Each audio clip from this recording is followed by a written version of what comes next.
नहीं, अब लूसेंट में रट्टा मार, स्पीडी में जवाब देना है, लूसेंट में रट्टा मार। देख लो तो ये अभी से ठीक से हुआ है ना।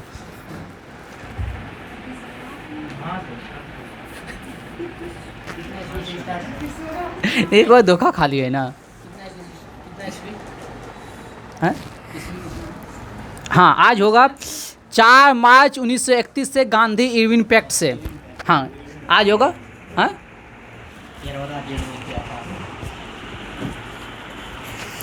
ठीक ना। चलिए, आज होगा गांधी इरविन पैक्ट। ठीक, चलिए। हाँ, हम लोग पढ़ लिए थे, दांडी मार्च पढ़ लिए थे। कितने अनुयायियों के साथ गया था गांधी मार्च में? कितने अनुयायियों के साथ गया था? 78 भी मिलेगा, कहीं कहीं 79 भी मिलेगा, दोनों मिलेगा। ठीक ना। 240 किलोमीटर भी मिलेगा और 322 किलोमीटर भी मिलेगा। बात समझेगी ना। हम ये सब बात हम लोग कर लिए थे। ठीक ना। अब कितने दिन यात्रा किया था? 22 मार्च से 6 अप्रैल, 22 मार्च से 6 अप्रैल 24 दिन तक यात्रा किया था। ठीक ना, 24 दिन तक। ठीक। अब आज हम पढ़ते हैं गांधी इरविन पैक्ट। तो गांधी इरविन पैक्ट हुआ था 4 मार्च 1931 को। गांधी इरविन पैक्ट हुआ था 4 मार्च 1931 को। कब हुआ था? 4 मार्च 1931। गांधी इरविन पैक्ट कब हुआ था? 4 मार्च 1931। Gandhi Irwin pact, Gandhi Irwin pact, Gandhi Irwin pact.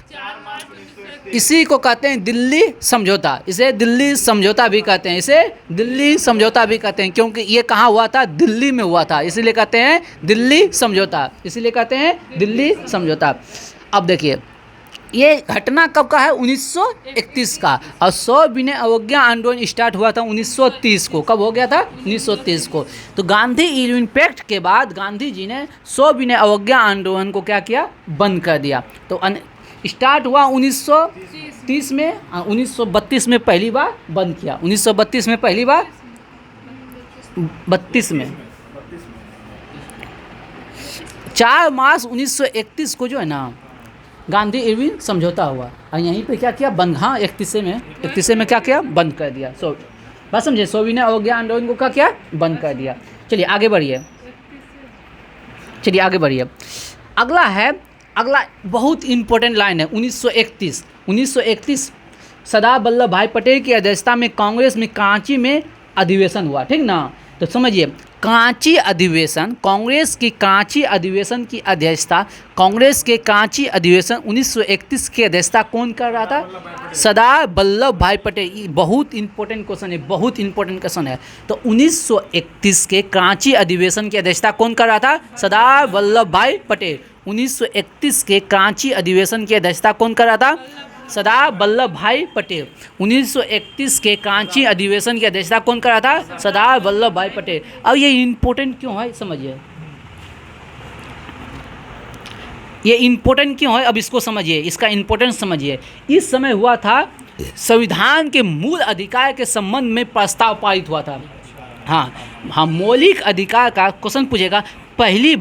पहली बार कांग्रेस के किस अधिवेशन में मौलिक अधिकार का प्रस्ताव पारित हुआ था या पेश हुआ था? तो 1931 के कराची अधिवेशन। 1931 के कराची अधिवेशन में पहली बार मूल अधिकार का प्रस्ताव पेश हुआ था। ठीक ना। 1931 के कराची अधिवेशन, 1931 के कराची अधिवेशन। लेकिन इसको पेश कौन किया था?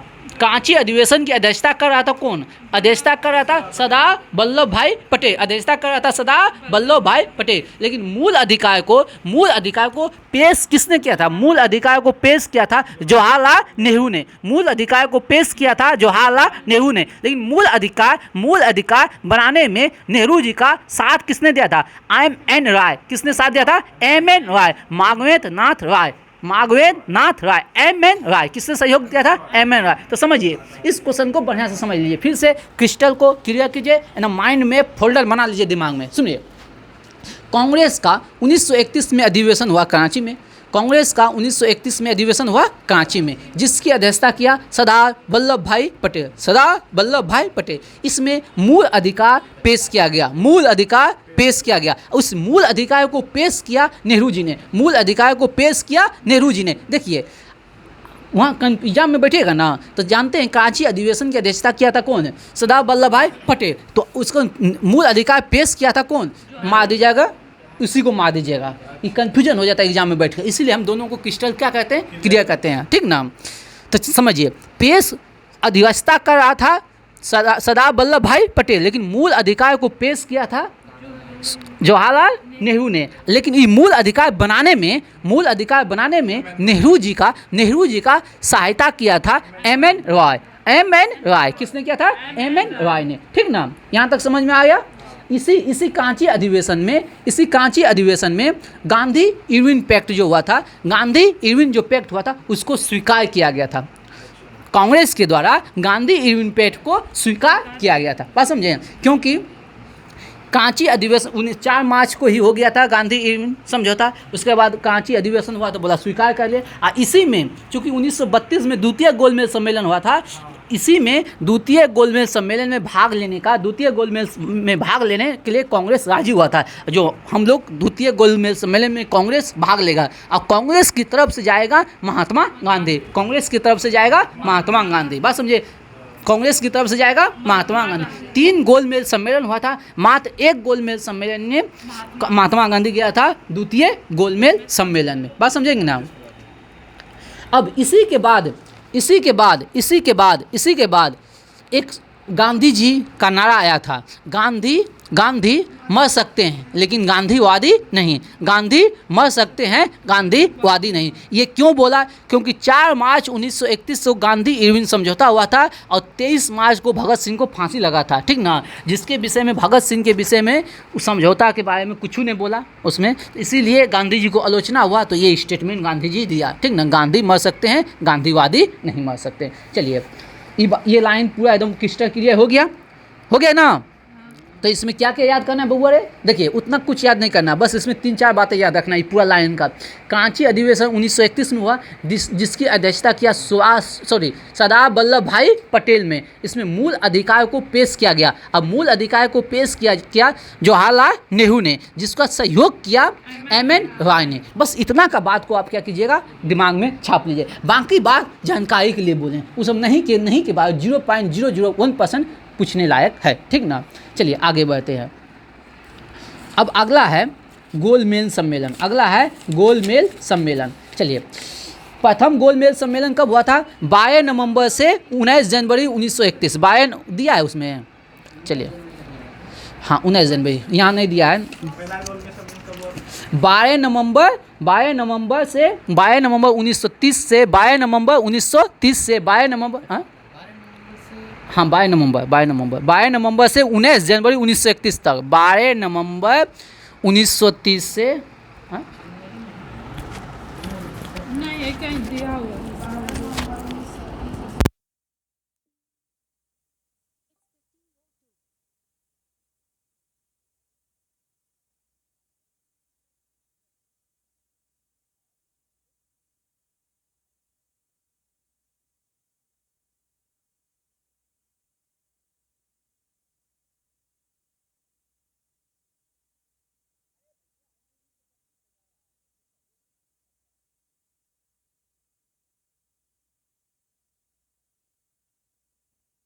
चलिए ठीक है।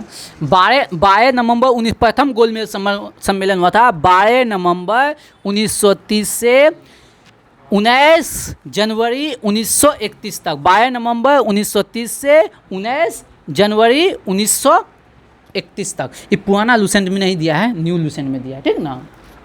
पुराना लूसेंट में नहीं दिया, न्यू लूसेंट में दिया है। चलिए हाँ उसमें है, उसमें हाँ नहीं है, प्रथम नहीं दिया है।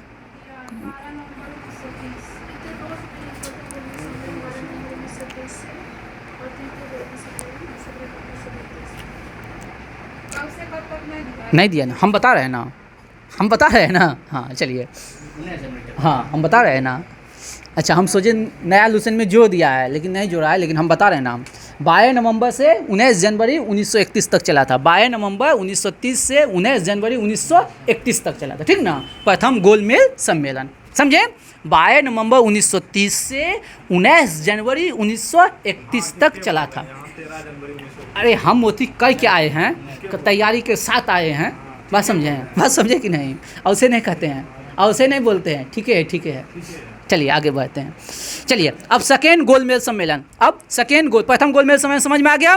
12 नवंबर 1930 से 19 जनवरी 1931। अब द्वितीय गोलमेज सम्मेलन, 7 सितंबर 1931 से 7 सितंबर 1931 से 1 दिसंबर 1931। 7 सितंबर 1931 से 7 सितंबर 1931 से 1 दिसंबर 1931। 7 सितंबर 1931 से 1 दिसंबर 1931। 7 सितंबर 1931 से 1 दिसंबर 1931 तक यह द्वितीय गोलमेज सम्मेलन में गांधी जी ने भाग लिया था। सुनिए क्वेश्चन क्या पूछेगा, एकमात्र क्वेश्चन यहाँ से पूछेगा, गांधी जी ने किस सम्मेलन में भाग लिया था, तो बोलिएगा द्वितीय गोलमेज सम्मेलन। तीसरा क्वेश्चन पूछेगा यहाँ से, ये नहीं पूछेगा, डेटवा नहीं देगा, आपका किस्मत खराब रहेगा तो देगा, बात समझे कि नहीं, लेकिन फिर भी हम लोग दिमाग में रख लेते हैं।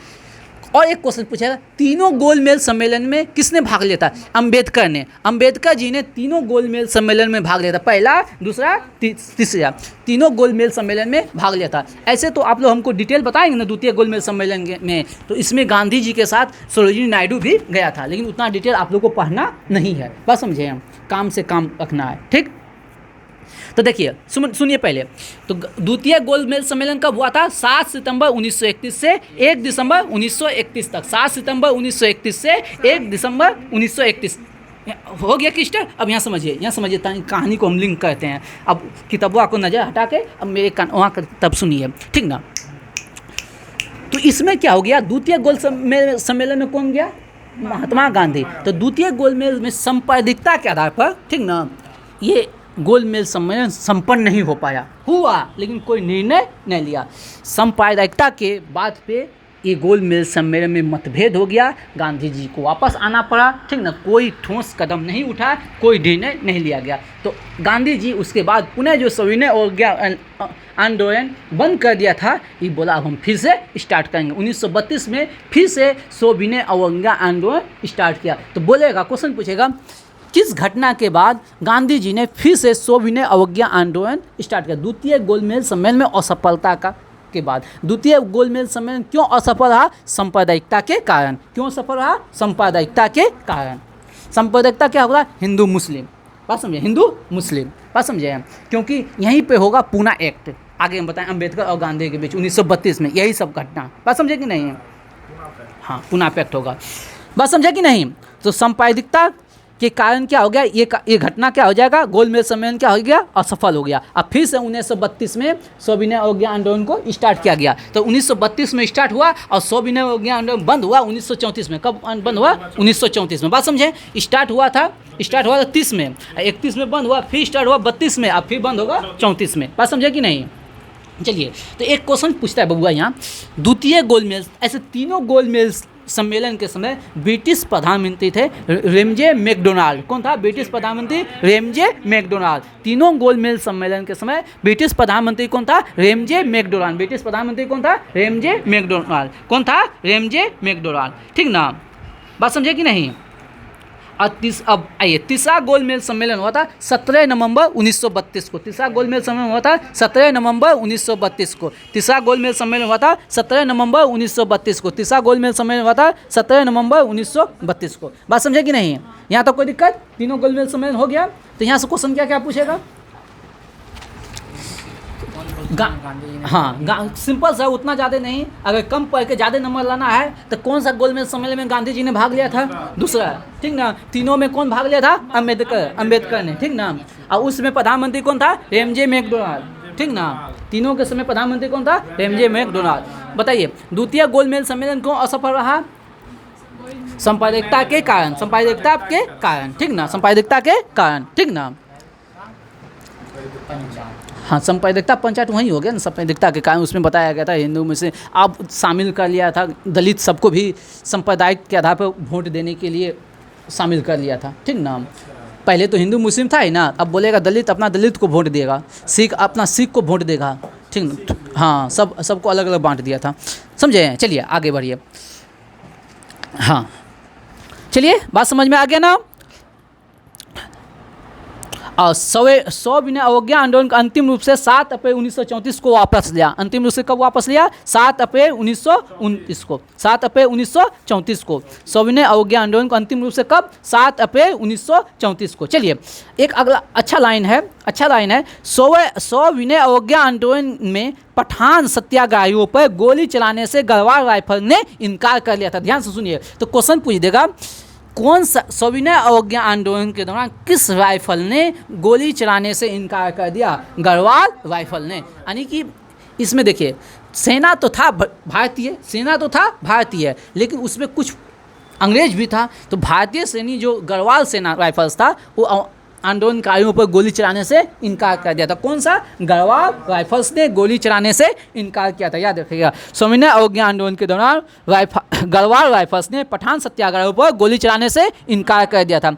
सविनय अवज्ञा आंदोलन के दौरान पठान सत्याग्रह ने गढ़वाल राइफल पर गोली चलाने से इनकार कर दिया था। देखिए 4 मार्च 1931 को हुआ था गांधी इरविन पैक्ट। 4 मार्च 1931 को हुआ था गांधी इरविन पैक्ट और 23 मार्च 1931 को सुखदेव, राजगुरु और भगत सिंह को फांसी मिला था। बात समझे?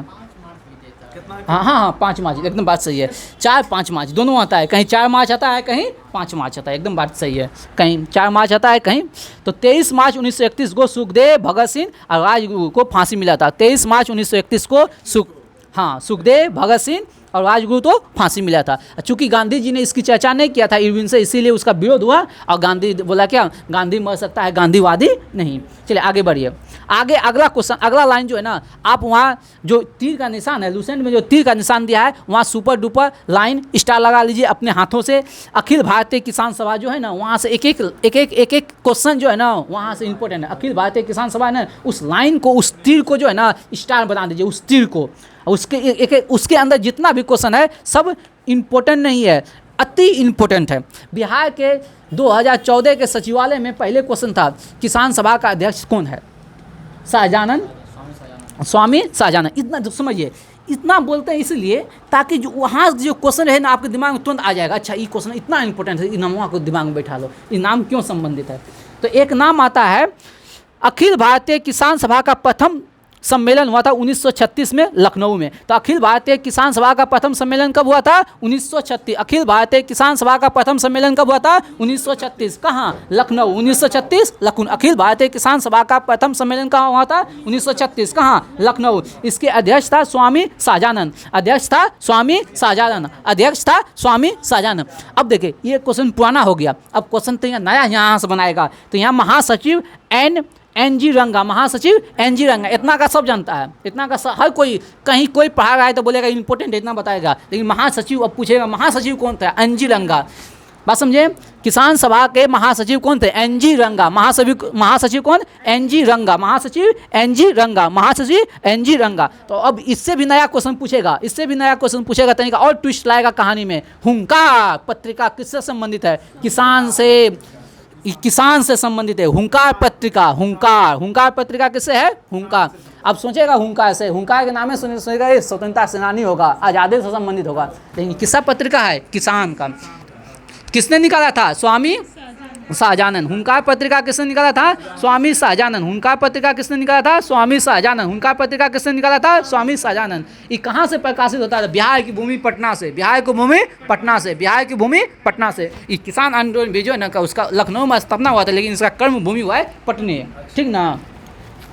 और राहुल सत्यानंद ने एक साप्ताहिक पत्रिका 1942 में संपादक बने, ठीक ना। चलिए ये उतना इम्पोर्टेंट है। चलिए अखिल भारतीय किसान सभा का गठन कब हुआ बबुआ रे? 11 अप्रैल 1937 को। कहाँ? लखनऊ।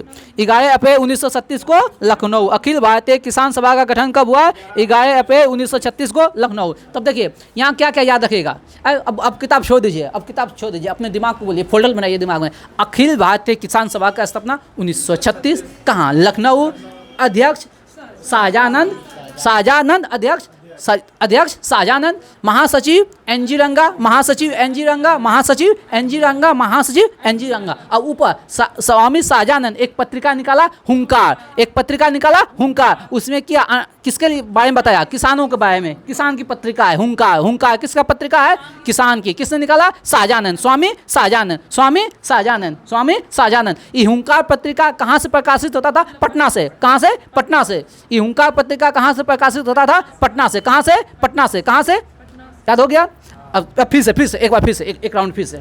अखिल भारतीय किसान सभा का गठन 1936। कहाँ? लखनऊ में। अध्यक्ष स्वामी शाहजानंद, महासचिव एनजी रंगा। अब कौन सा पत्रिका निकाला? हुंकार। कहाँ से? किससे संबंधित है? घर में रखिएगा ना तो दंतियो आएगा ये सब थोड़ा लेट से। यहाँ 5 मिनट में हम 1 मिनट बोलेंगे ना तो आप लोग को निपट देंगे, ठीक ना? तो सुनने से ज़्यादा याद होता है, सुनने से ज़्यादा याद होता है। लोग कहते हैं, हम नहीं कहते हैं, लोग कहता है। जैसे हाँ, लोग कहते हैं, लोगों का काम है कहना, वो तो कहेंगे ही, ठीक ना? मेरा काम है वो नहीं सुनना। चलिए आगे बढ़े हो। हाँ चलिए आगे बढ़ते हैं। चलिए अगला क्वेश्चन, ये भी बहुत मज़ेदार क्वेश्चन है। ये भी बहुत मज़ेदार क्वेश्चन। यहाँ से आता है सुभाष चंद्र बोस की यहाँ से उत्पत्ति होता है। यहाँ से सुभाष चंद्र बोस बोलता है हम हैं बोस, असली बोस है। 1939 में महात्मा गांधी द्वारा प्रस्तावित पट्टाभी सीतारमैया को हराकर सुभाष चंद्र बोस ने कांग्रेस की अध्यक्ष चुना गया। तो सुनिए 1900 वहाँ कुछ नहीं, यहाँ सुनिए ध्यान से। 1938 में हरिपुरा अधिवेशन के अध्यक्ष रह चुका था सुभाष चंद्र बोस। बात समझे? हाँ 1938 में सुभाष चंद्र बोस हरिपुरा अधिवेशन की अध्यक्षता किया था। कब? 1938 हरिपुरा अधिवेशन की अध्यक्षता कौन किया था? सुभाष चंद्र बोस। 1938 के हरिपुरा अधिवेशन की अध्यक्षता किया था सुभाष चंद्र बोस। 1938 के हरिपुरा अधिवेशन की अध्यक्षता किया था। अब आता है वो समय है 1939 का। वो समय है 1939 का। एक तरफ था गांधी जी का पट्टाभी सीतारमैया, एक तरफ से अड़िया सुभाष चंद्र बोस। पट्टाभी सीतारमैया को सुभाष चंद्र बोस ने पटकनी दे दिया। पट्टाभी सीतारमैया को पटकनी दे दिया कौन? सुभाष चंद्र बोस। अब बाबा हो गए नाराज। बोला बाबा आप मार्गदर्शन मंडल में बैठ जाइए। यानी महात्मा गांधी जी नाराज हो गया।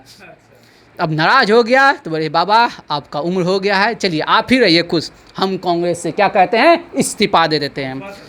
हाँ सुभाष चंद्र बोस कांग्रेस से इस्तीफा दे दिया।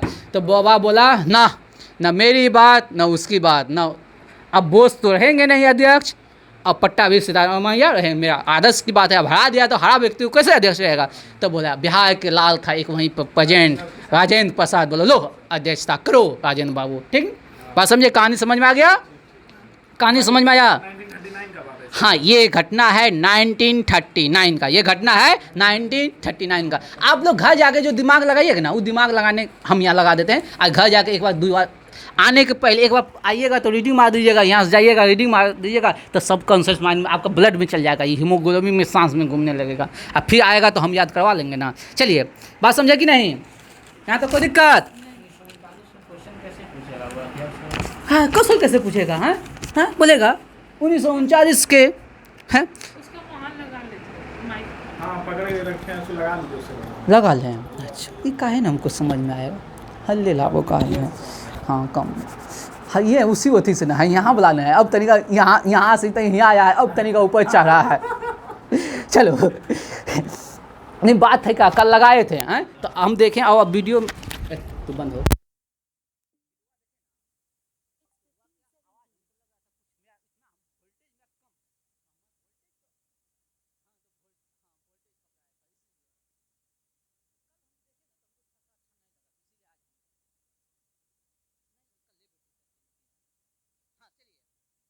इसको कह देते हैं। चलिए हाँ बात समझे? कैसे क्वेश्चन पूछेगा? अध्यक्षता किसने किया था? ये हो गया। हाँ राजेंद्र प्रसाद अध्यक्ष हुआ, ठीक ना? अब पूछेगा सुभाष ये 1900 हाँ जीता कौन था? सुभाष चंद्र बोस। जीता कौन था? सुभाष चंद्र बोस। हाँ तो क्वेश्चन पूछेगा अध्यक्षता किसने किया था। हाँ तो दोनों में से क्यों रहेगा? या तो महात्मा गांधी सॉरी या तो राजेंद्र बाबू रहेगा या सुभाष चंद्र बोस रहेगा। बस समझे? हाँ जब वहाँ पूछेगा जो पट्टाभी सीतारमैया को हराया किसने, तब आएगा सुभाष चंद्र बोस। बस समझे? अब फिर जीता तो वही था ना, फिर वो विवाद हुआ तो त्याग पत्र दे दिया, हट गया। बस समझे? राजेंद्र प्रसाद बनाया, लेकिन जीता तो ओरिजिनल में सुभाष चंद्र बोस। दोनों नहीं रहेगा, वो इतना समझदार है। बस समझे? अगर दोनों रहेगा बात समझे ना। अब आगे बढ़ें, तब बोला कि ना हम इसकी अध्यक्षता तो नहीं कर रहे हैं, हैं 1939 की हम अध्यक्षता नहीं करेंगे, लेकिन हम कांग्रेस पार्टी में रह कर ही हम आप लोग से लड़ेंगे, ठीक ना। अब वहीं पे यहाँ अगला लाइन पढ़िए ध्यान से। 1 मई 1939 को सुभाष चंद्र बोस ने कांग्रेस के भीतर ही एक नए गुट का गठन किया, फॉरवर्ड ब्लॉक। और इस नए गुट को कहा फॉरवर्ड ब्लॉक। हाँ, अब वहीं विवाद हुआ, बोला हम कांग्रेस हटेंगे नहीं, हम आपके घर में रहिए के, हाँ नहीं कहता है, हाँ अब आपके अंदर रह के ही हम जो है ना फॉरवर्ड ब्लॉक का स्थापना करेंगे, ठीक ना। एक हक जो ना बोलो, हाँ अब जाएगा ना, अब धीरे धीरे जाएगा, अब जाएगा, अब आगे आइए ना, आएगा यहाँ नीचे आइएगा ना तब आएगा, ठीक। चलिए, तो फॉरवर्ड ब्लॉक की स्थापना कब हुआ था? 1939 Subhash Chandra Bose, forward block 1939 Subhash Chandra Bose, forward block 1939 Subhash Chandra Bose, forward block 1939 Subhash Chandra Bose, forward block 1939 Subhash Chandra Bose, forward block 1939 Subhash Chandra Bose, forward block 1939 Subhash Chandra Bose. हो गया 1939 में बोस पर। अब क्यों स्थापना किया? क्योंकि 1939 में उसको हुन्नस हो गया, 39 में हुन्नस हुआ, लो एक बार स्थापना कर देते हैं फॉरवर्ड ब्लॉक का। बात समझे? चलिए आगे बढ़ते हैं। सुभाष चंद्र बोस ने स्वतंत्रता संघर्ष के दौरान फ्री इंडियन रीजन नामक एक सेना बनाया। इसके बारे में आगे पढ़िएगा, हम अभी नहीं बताएंगे, ठीक ना। आप इतना याद रख लिए, फ्री इंडियन रीजन सेना का गठन किसने किया था? सुभाष चंद्र। आगे इसके बारे में दिया हुआ है, तो अभी हम काहे के लिए बोलें। फ्री इंडियन सेना का गठन किसने किया था? Subhash Chandra Bose. Free Indian legion सेना का गठन किया था? Subhash Chandra Bose. Free Indian legion सेना का गठन किया था? सुभाष चंद्र बोस। तो सुभाष चंद्र बोस के विषय में हम 2 बात जान गए।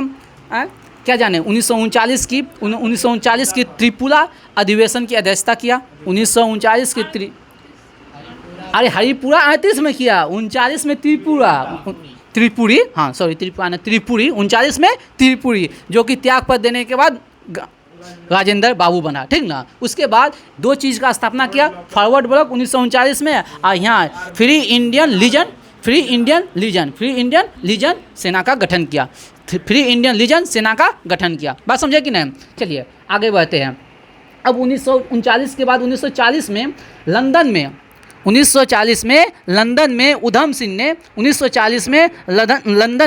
उधम सिंह ने जनरल ओडायर का हत्या कर दिया।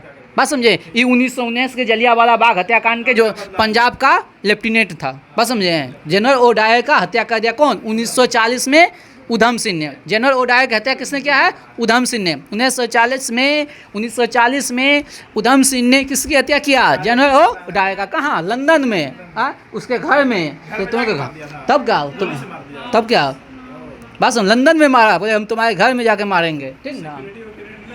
था तो वो तो मरने के लिए, सब है मरने वाला, हाँ वो तो पहले ही जानता है मारेंगे तो हम मरेंगे, ये सब ठीक ना। चलिए आगे बढ़िए। अब आता है अगला लाइन, कोई सुपर डुपर स्टार लगा लीजिए। गांधी जी ने 17 अक्टूबर 1940 को पहुना में व्यक्तिगत सत्याग्रह आंदोलन स्टार्ट किया। स्टार लगाइए, इसको जितना सिंगार पटार करना है सब कुछ लगा दीजिए, 16 सिंगार कर दीजिए इसको, ठीक ना। समझे? ये इम्पोर्टेंट है, जैसे वहाँ था स्वामी सहजानंद था ना, और सही इम्पोर्टेंट है ये। अब यहाँ क्या गलती कीजिएगा एग्जाम में बैठ के, हम बताएं, बताएं क्या गलती कीजिएगा। बोलेगा इस आंदोलन का प्रथम सत्याग्रही विनोबा भावे। सब एकदम घोर के पी लेता है। प्रथम सत्याग्रही विनोबा भावे, और द्वितीय सत्याग्रही जवाहरलाल नेहरू, तृतीय सत्याग्रही ब्रह्मदत्त। सब एकदम मास्टर बता के जो ना एकदम थक जाता है, ठीक ना। सब कुछ बता देता है जितना बात है, लेकिन कहाँ एग्जाम में बैठता है ना तो याद आता प्रथम सत्याग्रही विनोबा भावे, प्रथम सत्याग्रही विनोबा भावे। तो पूछ देता है व्यक्तिगत सत्याग्रह किसने स्टार्ट किया था, गांधी जी को भूल जाता है, मारा विनोबा भावे, मारता है फटाक से क्या, विनोबा भावे। लेकिन व्यक्तिगत सत्याग्रह स्टार्ट किया महात्मा गांधी ने, उसका प्रथम सत्याग्रही बनाया, और द्वितीय सत्याग्रही बनाया जवाहरलाल ने, तृतीय बनाया ब्रह्मदत्त। बात समझे कि नहीं? हाँ, तो व्यक्तिगत सत्याग्रह 1940, व्यक्तिगत सत्याग्रह 1940। तो हम आपको याद भी करवाएंगे, और एग्जाम में जो बैठ के कन्फ्यूजन है ना उसको भी दूर करेंगे, आज जो भूला है उसको भी याद करवाएंगे, बात समझें। तो इसका इस चैनल का याद तो बहुत चैनल करवा रहा है, लेकिन हम भूले हुए बातों को याद करवाएंगे, हम आपको भूलने नहीं देंगे। मेरा एक ही नारा है, तुम भूलो हम भूलने नहीं देंगे, ठीक ना। चलो आगे बढ़ो। हाँ, तो 17 अक्टूबर 1940 को पवनार में व्यक्तिगत सत्याग्रह स्टार्ट हुआ था। व्यक्तिगत सत्याग्रह 17 अक्टूबर 1940 को, व्यक्तिगत सत्याग्रह 17 अक्टूबर 1940 को, व्यक्तिगत सत्याग्रह 17 अक्टूबर 1940 को किसने स्टार्ट किया? महात्मा गांधी ने। किसने स्टार्ट किया? महात्मा गांधी। प्रथम सत्याग्रही विनोबा भावे, प्रथम सत्याग्रही विनोबा भावे। द्वितीय सत्याग्रही नेहरू जी, द्वितीय नेहरू जी, द्वितीय नेहरू जी, तृतीय ब्रह्मदत्त, तृतीय ब्रह्मदत्त, ठीक ना। इसी में नारा दिया दिल्ली चलो।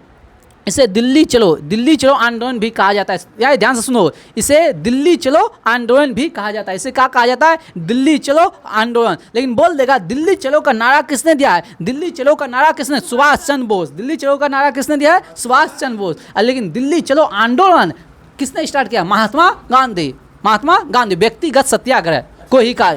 हाँ हाँ, दिल्ली चलो आंदोलन कहा जाता है। हाँ, क्योंकि गिरफ्तारी होने लगा ना, तो बोला हम व्यक्तिगत, यानी कि हम पहले सत्याग्रह स्टार्ट किए, हर व्यक्ति स्टार्ट करेगा स्पेशल अलग अलग। तो पहले गांधी जी स्टार्ट किया, फिर पहला सत्याग्रही बना दिया किसको?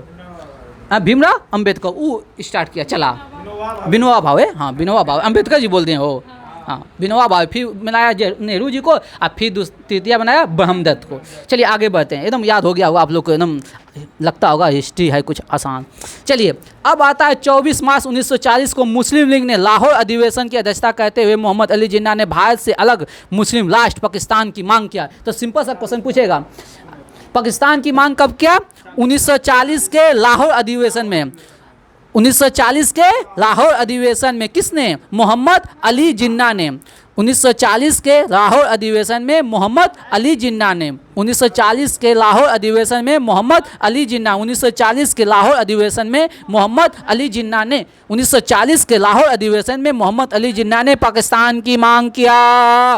1940 के लाहौर अधिवेशन में मोहम्मद अली जिन्ना अध्यक्षता करते हुए पाकिस्तान की मांग किया। लेकिन पाकिस्तान शब्द किसने दिया? चौधरी रहमत अली। चौधरी रहमत अली की लियाकत आप लोग कैम्ब्रिज विश्वविद्यालय 1933 में दिया था। वो कैम्ब्रिज विश्वविद्यालय का छात्र था। आप लोग कमेंट में जवाब दे, चौधरी रहमत अली या चौधरी रियाकत अली। आप लोग कमेंट में जवाब दीजिएगा। हाँ ठीक ना। आगे हम बढ़ते हैं, हम बता के थक गए हैं, ठीक ना। और 1940 के दिल्ली अधिवेशन में अल्लाह बख्श में खलीम कुलजाम ने पाकिस्तान नाम से अलग राष्ट्र का प्रस्ताव रखा। तो प्रस्ताव किसने रखा? खलील कुजमान ने पाकिस्तान का के लिए प्रस्ताव रखा था। प्रस्ताव किसने रखा था? खलील कुलजाम ने। चलिए आगे बढ़िए, हटाइए यहाँ से, उसी में आगे है। चलिए आगे बढ़िए। 1942 में वर्धा में कांग्रेस ने भारत छोड़ो आंदोलन का प्रस्ताव पारित किया। तो सुनो, बताओ भारत छोड़ो आंदोलन कब स्टार्ट हुआ था? 1942। लेकिन इसका प्रस्ताव कब पारित हुआ? वर्धा में। प्रस्ताव कब पारित हुआ? वर्धा में 1942 में। भारत छोड़ो का प्रस्ताव 1942 के वर्धा में पारित हुआ। भारत छोड़ो का प्रस्ताव कहाँ पारित हुआ? वर्धा में। कब? 1942। भारत छोड़ो का प्रस्ताव 1942 वर्धा। भारत छोड़ो का प्रस्ताव वर्धा प्रस्ताव वर्धा में, प्रस्ताव वर्धा में, प्रस्ताव वर्धा में, प्रस्ताव वर्धा में 1942 में। चलिए आगे बढ़ते हैं। वो दिन है 7 अगस्त 1942 को कांग्रेस की बैठक मुंबई के ऐतिहासिक ग्वालियर टैंक मैदान में हुआ था। 7 अगस्त 1942 को कांग्रेस की बैठक मुंबई के ऐतिहासिक ग्वालियर टैंक में हुआ था, जिसकी अध्यक्षता अबुल कलाम आज़ाद ने किया था। अध्यक्षता किसने किया था? अबुल कलाम आज़ाद ने, ठीक ना। तो 7 अगस्त को 1942 में कांग्रेस की बैठक कहाँ हुआ था? ग्वालियर टैंक में, जिसकी अध्यक्षता किसने किया था? अबुल कलाम आज़ाद। अध्यक्षता किया था अबुल कलाम आज़ाद। और गांधी जी ने भारत छोड़ो का प्रस्ताव कांग्रेस कार्य समिति ने 8 अगस्त 1942 को स्वीकार कर लिया। तो यहाँ से क्वेश्चन क्या पूछेगा, ध्यान से सुन लो। पहले सब कुछ जानते हुए गलती होता है, तो इसीलिए हम बार बार पागल के तरह बोल रहे हैं। भारत छोड़ो के लिए सबसे पहली बैठक कहाँ हुआ? वर्धा में। पहली बैठक कहाँ हुआ? वर्धा में। कहाँ? 1942 में। फिर 7 अगस्त को भारत छोड़ो प्रस्ताव पेश हुआ। 7 अगस्त को बम्बई के ग्वालियर टैंक में 7 अगस्त को बम्बई के ग्वालियर टैंक में भारत छोड़ो का प्रस्ताव पेश हुआ। भारत छोड़ो का प्रस्ताव पेश हुआ। तो उस समय अध्यक्ष कौन था? अबुल कलाम आज़ाद। तो यही क्वेश्चन पूछता है, ये क्वेश्चन पूछता है भारत छोड़ो के प्रस्ताव किसने पेश किया था? अबुल कलाम आज़ाद। किसने पेश किया था? अबुल कलाम आज़ाद। क्योंकि ग्वालियर टैंक ने अध्यक्षता किसने किया था? अबुल कलाम आज़ाद। अध्यक्षता किसने किया था? अबुल कलाम आज़ाद। 7 अगस्त 1942 को मुंबई के ग्वालियर टैंक मैदान में भारत छोड़ो का प्रस्ताव पेश हुआ। उस समय उसकी अध्यक्षता किया अबुल कलाम आज़ाद। 8 अगस्त को 7 अगस्त को पेश हुआ। 8 अगस्त को ये प्रस्ताव पारित हुआ। 8 अगस्त को प्रस्ताव पारित हुआ। आंदोलन जो स्टार्ट होता है 8 अगस्त को। आगे बढ़िए। 8 अगस्त 1942 को स्वीकार कर लिया गया। भारत छोड़ो आंदोलन की शुरुआत 9 अगस्त 1942 को हुई। तो भारत छोड़ो आंदोलन का शुरुआत कब हुआ? 9 अगस्त 1942 को। भारत छोड़ो आंदोलन 9 अगस्त 1942। भारत छोड़ो आंदोलन 9 अगस्त 1942। भारत छोड़ो आंदोलन 9 अगस्त 1942। भारत छोड़ो आंदोलन 9 अगस्त 1942। तो सुनो, 7 अगस्त को प्रस्ताव पेश हुआ। 8 अगस्त को प्रस्ताव स्वीकार किया गया और 9 अगस्त को आंदोलन स्टार्ट हुआ। 9 अगस्त को आंदोलन स्टार्ट हो गया। बात समझे कि नहीं? एकदम क्लियर हो गया? क्रिस्टल क्लियर हो गया? क्रिस्टल क्लियर हो गया, ठीक ना। इसी आंदोलन में गांधी जी ने करो या मरो का नारा दिया था। इसी में गांधी जी ने करो या मरो का नारा दिया था। इसी में गांधी जी ने करो या मरो का नारा दिया था। बात समझे ना। अब देखिए हुआ क्या, ऑपरेशन 0 आवर चला। ऑपरेशन 0 आवर देखिए यहाँ नीचे 9 अगस्त 1942 को ही चला ऑपरेशन 0 आवर। 9 अगस्त 1942 को ही चला ऑपरेशन 0 आवर। 9 अगस्त 1942 को प्रातःकाल आंदोलन 9 को स्टार्ट हुआ। सुनिए पहले, आंदोलन 9 को ही स्टार्ट हुआ और उसी समय तुरंत सबको गिरफ्तार कर लिया। ऑपरेशन 0 आवर, हाँ सबको गिरफ्तार कर लिया ना। ऑपरेशन 0 आवर के तहत फटाफट सबको गिरफ्तार कर लिया, ठीक ना। बस समझे।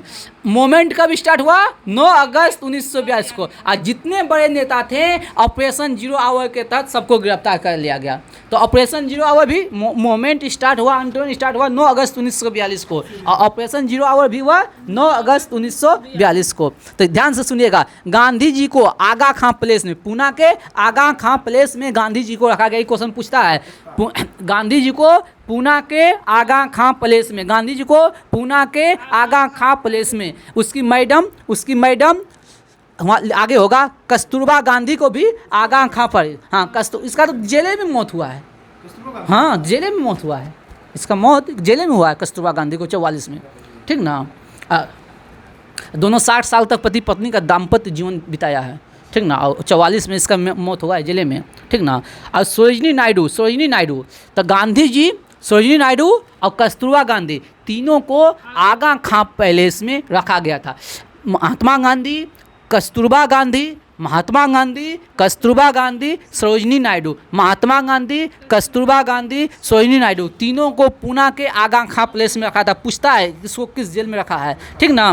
सरोजिनी नायडू, कस्तूरबा गांधी, महात्मा गांधी को रखा है कहाँ? आगा खां पैलेस में। और नेहरू जी को अल्मोड़ा जेल में, नेहरू जी को अल्मोड़ा जेल में। सुनिए पहले एक ट्रिक बताते हैं, ठीक ना, कैसे याद रखेगा। नेहरू जी को अभी भाजपा जो मरोड़ के रख दिया है, भाजपा ने अभी नेहरू जी को मरोड़ के रख दिया, एकदम जैसे ना गमछी मरोड़ते हम लोग कपड़ा को, अल्मोड़ा एकदम पूरा हिल देखिएगा भाजपा वाला चलाता है। हम नेहरू ऐसे हैं, नेहरू ऐसे, तो मरोड़ के रख दिया है। तो अल्मोड़ा कौन जेल में?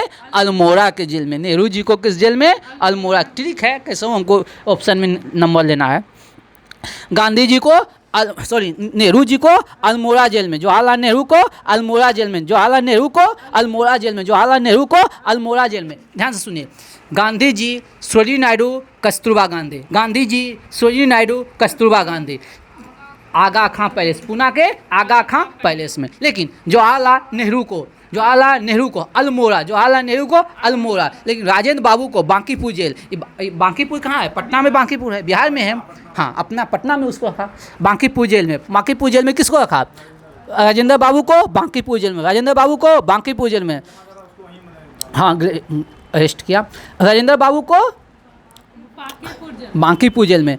मौलाना अबुल कलाम आज़ाद को बांकुरा जेल में, बांकुरा, मौलाना अबुल कलाम आज़ाद को बांकुरा जेल में, मौलाना अबुल कलाम आज़ाद को बांकुरा जेल में, मौलाना अबुल कलाम आज़ाद को बांकुरा जेल में, मौलाना अबुल कलाम आज़ाद को बांकुरा जेल में, मौलाना अबुल कलाम आज़ाद को बांकुरा जेल में। और 42 और इसको 44 में गांधी जी को छोड़ दिया, 44 को गांधी जी को, हाँ 2 साल तक रखा। अब समझिए यहाँ बीपीएससी में एक हाल फिलहाल में क्वेश्चन पूछा है, इसके 1 साल पहले या 2 साल पहले बीपीएससी में क्वेश्चन पूछा था। जयप्रकाश नारायण, आप लोग कमेंट में जवाब दीजिएगा, जयप्रकाश नारायण को किस जेल में रखा गया था और किस जेल से वो फरार हुआ था? हाँ, किस जेल से वो फरार हुआ था? जयप्रकाश नारायण किस जेल से फरार हुआ था? कमेंट में जवाब दीजिएगा। आगे बढ़ते हैं। बात समझे? गांधी जी 1944 में 42 में अरेस्ट हुआ, 44 में छोड़ दिया गया गांधी जी को, ठीक ना। चलिए अब एक आती है एकदम उषा मेहता, एकदम सुपर डुपर स्टार लगाइए, Usha Mehta super duper star लगे, खुफिया रेडियो स्टेशन चलाते थे। उषा मेहता खुफिया रेडियो, सब गिरफ्तार हो गए। अब समझिए, ए बबुआ सब समझो, जितना बड़ा नेता था 9 अगस्त को मूवमेंट स्टार्ट हुआ, सब गिरफ्तार हो गया, हाँ, लेकिन फिर भी आंदोलन चल रहा है। तो उसका नेतृत्व करता है कौन? उषा मेहता खुफिया रेडियो स्टेशन चलाता है एकदम, हाँ, खुफिया रेडियो एकदम चोरा कर रेडियो स्टेशन चलाता है और एकदम सबको एकदम सब में जोश भरता है, ठीक ना। तो खुफिया एकदम अब स्टार्ट होता है एकदम, ये सब क्या कहते हैं, लोहिया, राम मनोहर लोहिया, इस सब का योगदान स्टार्ट होता है, जयप्रकाश नारायण, इस सब का योगदान होता है। अब ये सब जो है ना भूमिगत होकर जो है ना आंदोलन चलाता है, क्या कि सब देश के सब बड़े नेता गिरफ्तार हो गए हैं, फिर भी मूवमेंट चल रहा है। 45 में फरमोसा द्वीप पे, ठीक ना।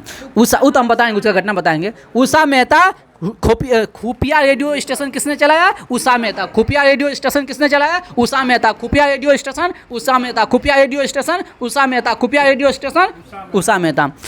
अब भारत छोड़ो आंदोलन के दौरान मुस्लिम लीग और कांग्रेस के बीच एक संवैधानिक गतिरोध दूर करने के लिए चक्रवर्ती राजगोपालाचारी ने 1944 में वे आउट नामक पंपलेट जारी किया। तो सुनिएगा, क्वेश्चन यहाँ से सिंपल पूछेगा, वे आउट नामक पंपलेट, वे आउट नामक पंपलेट, वे आउट नामक पंपलेट, वे आउट नामक पंपलेट किसने जारी किया था? चक्रवर्ती राजगोपालाचारी। वे आउट नामक पंपलेट किसने जारी किया? चक्रवर्ती राजगोपालाचारी। कब? 1944 में। वे आउट नामक पंपलेट किसने जारी किया? चक्रवर्ती राजगोपालाचारी। कब? 1944 में। चक्रवर्ती राजगोपालाचारी 1944 में वे आउट नामक पंपलेट जारी किया, ठीक ना, समझे। चक्रवर्ती राजगोपालाचारी ने 1944 में वे आउट नामक पंपलेट जारी किया। वे आउट नामक पंपलेट कौन जारी किया? चक्रवर्ती राजगोपालाचारी। कब? 1944। वे आउट पंपलेट जारी किया कौन? चक्रवर्ती राजगोपालाचारी। कब? 1944 में। क्यों जारी किया? मुस्लिम लीग और कांग्रेस के बीच समझौता करवाने के लिए, संवैधानिक गतिरोध दूर करने के लिए, बात समझे, ताकि मूवमेंट बढ़िया से चले, ठीक ना, आंदोलन बढ़िया से चले। तो सिंपल सा क्वेश्चन पूछेगा, वे आउट नामक पंपलेट किसने जारी किया? चक्रवर्ती राजगोपालाचारी। चक्रवर्ती राजगोपालाचारी 1944 में। चलिए अब आते हैं, यहाँ से स्टार्ट होता है सुभाष चंद्र बोस के बारे में, सुभाष चंद्र बोस के बारे में, ठीक ना। आज़ाद हिंद फौज की स्थापना का विचार सर्वप्रथम आया था कैप्टन मोहन सिंह के।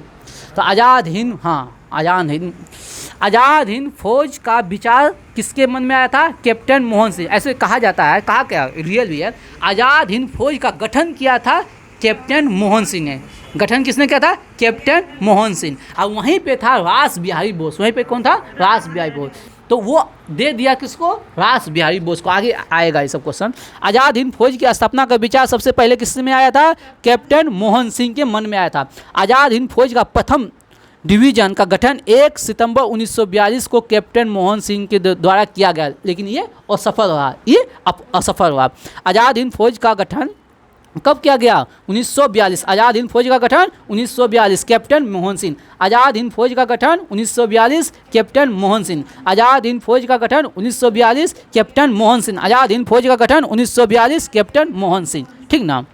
लेकिन आज़ाद हिंद फौज का सफलतापूर्वक स्थापना का श्रेय रास बिहारी बोस को। आज़ाद हिंद फौज का सफलतापूर्वक रास बिहारी बोस, आज़ाद हिंद फौज का सफलतापूर्वक चलवाने का श्रेय रास बिहारी बोस को। रास बिहारी बोस को किसे दिया जाता है? रास बिहारी बोस को, ठीक ना। चलिए यहाँ तक ही रहने देते हैं, ठीक ना, यहाँ तक ही, हाँ यहाँ तक ही रहने देते हैं।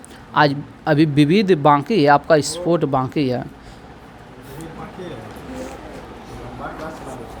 लंबा चलेगा नहीं, हम क्या बोले हैं, मेरा सिस्टम नहीं फेल होगा।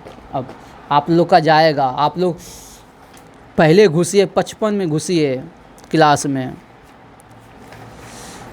दीजिए वहाँ से उल्लू सेंटर दीजिए। लेकिन हम जो पूछना है हमको, हम उतना हम पूछेंगे तब कुछ करेंगे। पहले वाला सिस्टम ख़त्म, आज हाई पूछे तो कल हाउ पूछे, वो सब सिस्टम ख़त्म। चलिए दिवस निकालिए, दिवस, हाँ जून होगा, निकालिए, दिवस होगा जून। इम्पोर्टेंट फटाक से कर लेते हैं, जून। चलिए, बिहार पर्यावरण दिवस 5 जून, बिहार पर्यावरण दिवस विश्व पर्यावरण दिवस 5 जून, विश्व पर्यावरण दिवस 5 जून। और विश्व रक्तदान दिवस 14 जून, विश्व रक्तदान दिवस 14 जून, विश्व रक्तदान दिवस 14 जून, विश्व रक्तदान दिवस 14 जून।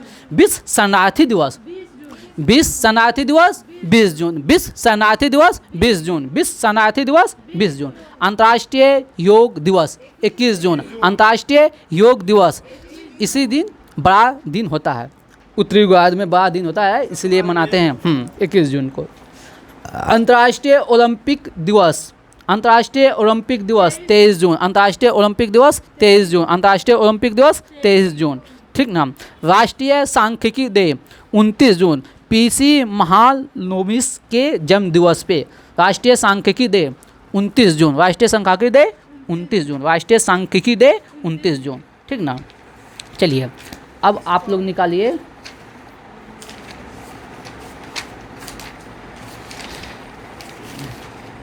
अब आप लोग निकालिए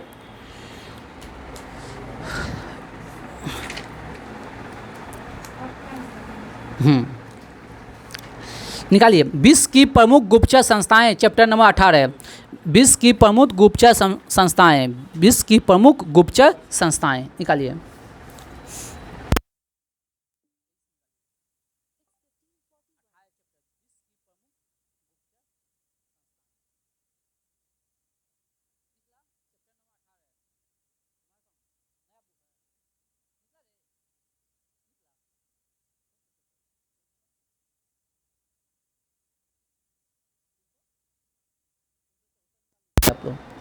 चलिए पहला है सेंटर एक्सटेंजर लेंजा डिपार्टमेंट, सेंटर एक्सटर्नल लेंजा डिपार्टमेंट कहाँ का है, चीन का गुप्तचर संस्था है। सेंटर एक्सटर्नल लेंजा डिपार्टमेंट कहाँ का है, चीन का। सेंटर एक्सटर्नल लेंजा डिपार्टमेंट कहाँ का है, चीन का। कहाँ का है, चीन का। अगला नाम तो नाम से है ऑस्ट्रेलिया सिक्योरिटी इंटेलिजेंस ऑर्गेनाइजेशन, कहाँ का, ऑस्ट्रेलिया का। जो नाम से है वो याद नहीं करेंगे। KGB रूस का, KGB रूस का, KGB रूस का। JRU रूस, JRU रूस, KGB रूस, JRU कहाँ का है, रूस का गुप्तचर संस्था है। KGB कहाँ का है, रूस का। KGB कहाँ का है, रूस का। GRU कहाँ का है, रूस का। अगला क्वेश्चन अच्छा है, ब्यूरो ऑफ स्टेट सिक्योरिटी कहाँ का, दक्षिण अफ्रीका का। ब्यूरो ऑफ स्टेट सिक्योरिटी कहाँ का है, दक्षिण Africa. Bureau of state security दक्षिण Africa, bureau of state security दक्षिण अफ्रीका का है। MIUK मिलिट्री इंटेलिजेंस जिसको फुल फॉर्म है, MI जिसका फुल फॉर्म है मिलिट्री इंटेलिजेंस कहाँ का, यूके का। तो MI56 इसका पूरा नाम है MI56 UK, MI56 UK. Special branch ये भी है यूके का, स्पेशल ब्रांच ये भी है यूके का, स्पेशल ब्रांच ये भी है यूके का। चलिए आगे बढ़ते हैं। इंटर सर्विसेज इंटेलिजेंस जिसको शॉर्ट में कहते हैं ISI पाकिस्तान का, ISI पाकिस्तान का। रॉ भारत का, रॉ कहाँ का है, भारत का। रॉ है research and analysis wing, raw का फुल फॉर्म है research and analysis wing, Bharat का है। CBI भारत का है, CBI भारत का है। IB भारत का है, हाँ सेंट्रल ब्यूरो ऑफ इन्वेस्टिगेशन, ठीक ना, CBI का, ठीक ना। राव, CBI, IB सब कहाँ का है, भारत का है, ठीक ना। अब यूएसए का याद रखिएगा, CIA FBI, CIA FBI, CIA FBI, USA का CIA FBI, यूएसए का। असली जो अब है ना, असली जो अब यहाँ से मोसाद, इजराइल, दुनिया का सबसे मजबूत गुप्तचर संस्थाएं, दुनिया का सबसे मजबूत है मोसाद, इजराइल का।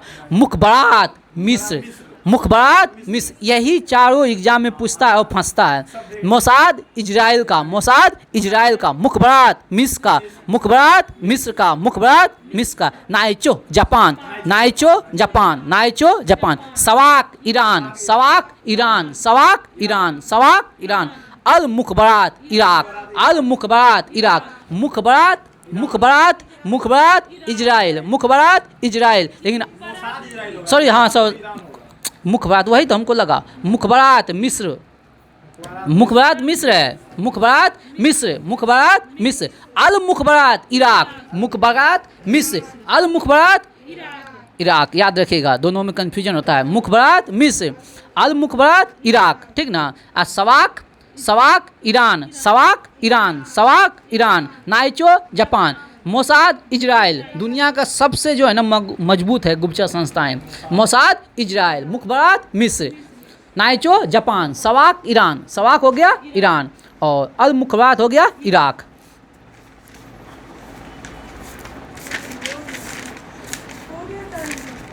हाँ हाँ हो गया।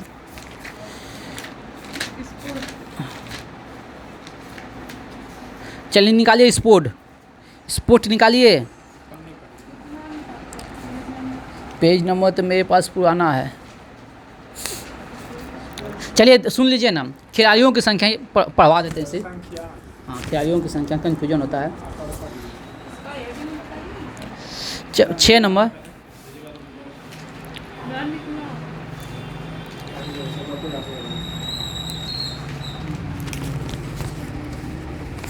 निकला।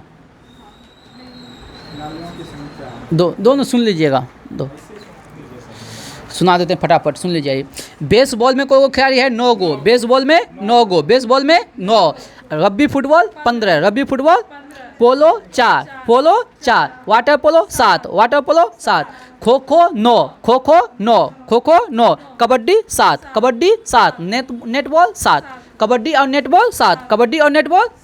हॉकी फुटबॉल और क्रिकेट 11, हॉकी क्रिकेट फुटबॉल 11, ठीक ना। और बेसबॉल याद रखिएगा 6 गो, बेसबॉल में 6 गो, बेसबॉल में 6 गो, बेसबॉल में 6 गो। बास्केटबॉल 5, बास्केटबॉल हाँ 5,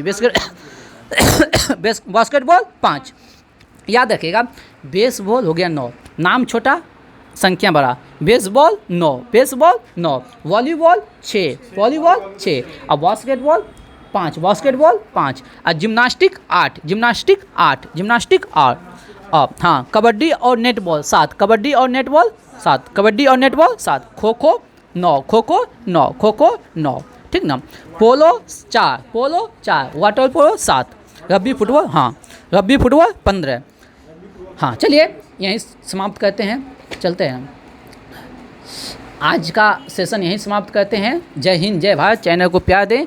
और हाँ, कल का होमवर्क जो है ना कमेंट में दे देंगे, टेलीग्राम पे होमवर्क रहेगा, आप लोग जाके वहाँ जुड़ सकते हैं। और इस चैनल की सबसे बड़ा इम्पोर्टेंट है कि आपको हम फैक्ट जो है ना भूलने नहीं देंगे, बार बार रिवीजन करवाएंगे, ठीक ना। आप लोग 30 दिन मेरे साथ बने रहिए। फ़र्क नहीं पड़ रहा है आपकी तैयारी पे तो अनसब्सक्राइब कर दीजिएगा, ठीक। चलते हैं, दावे के साथ बोलते हैं। चलिए, जय हिंद, जय भारत।